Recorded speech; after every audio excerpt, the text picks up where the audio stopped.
Bon, c'est un peu mon Martin Mystère, parce que, comme je vous dis, je le dessine plus beaucoup, donc voilà. Mais bon, ça va, c'est toujours lui. Il est cool. Allez, c'est parti.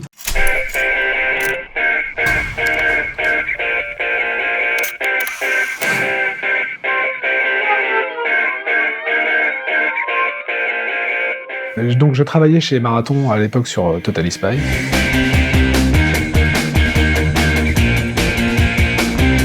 Et en fin de première saison, mes producteurs venaient de faire l'acquisition des droits de la série Martin Mystère.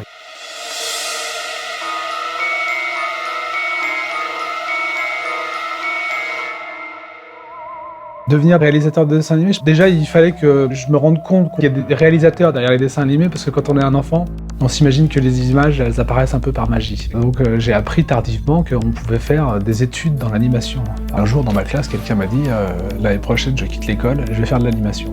Donc là je dis mais c'est possible, j'étais complètement émerveillé. Donc j'ai plaqué la communication graphique pour passer le concours des Gobelins. Une formation générale sur ce qu'était l'animation il y a 30 ans.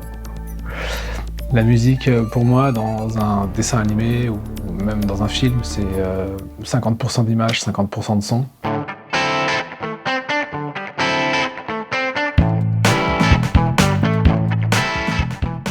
Je mets pas l'image plus en avant que ce que sera le son, à la fois les comédiens, les voix, les intonations, il y a aussi la musique, les ambiances, les effets spéciaux et tout ça.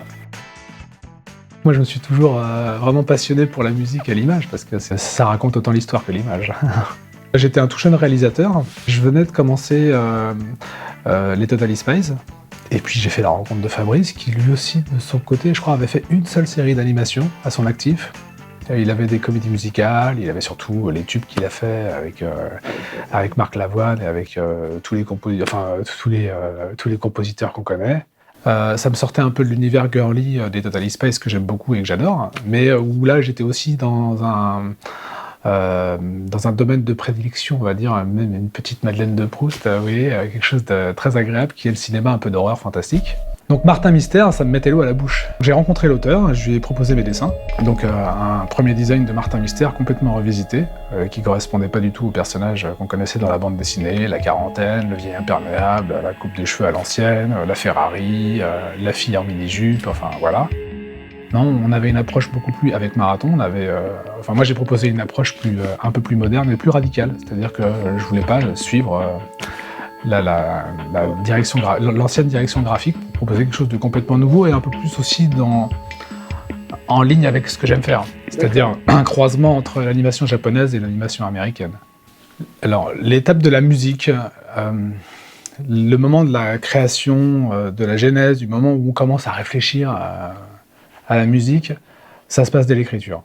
C'est-à-dire que il y a tout le processus d'écriture, dans lequel on ne va pas être encore dans la musique parce que ça serait prématuré de s'y mettre si tôt, mais dès qu'il y a la lecture du texte, tout de suite ça commence, on commence déjà à apercevoir, à se dire tiens, ça serait bien d'avoir un thème comme ça serait bien d'avoir des ambiances comme ça serait bien d'avoir tel type de couleur d'instrument pour mettre ces émotions-là.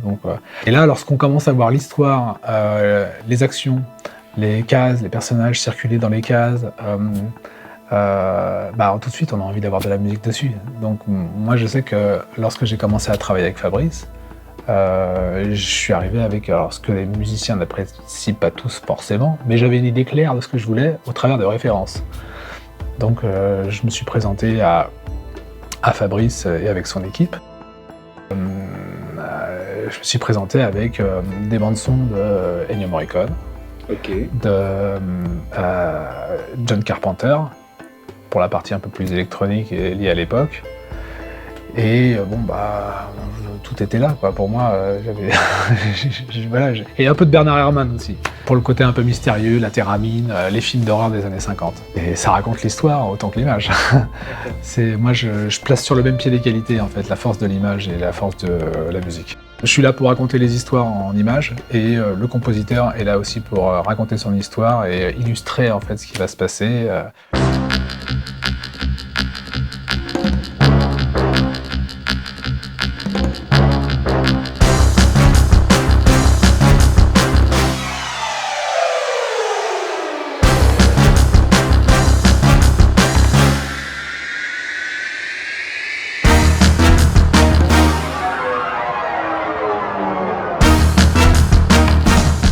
jeune compositeur, ce qu'il doit faire, c'est raconter une histoire et procurer des émotions.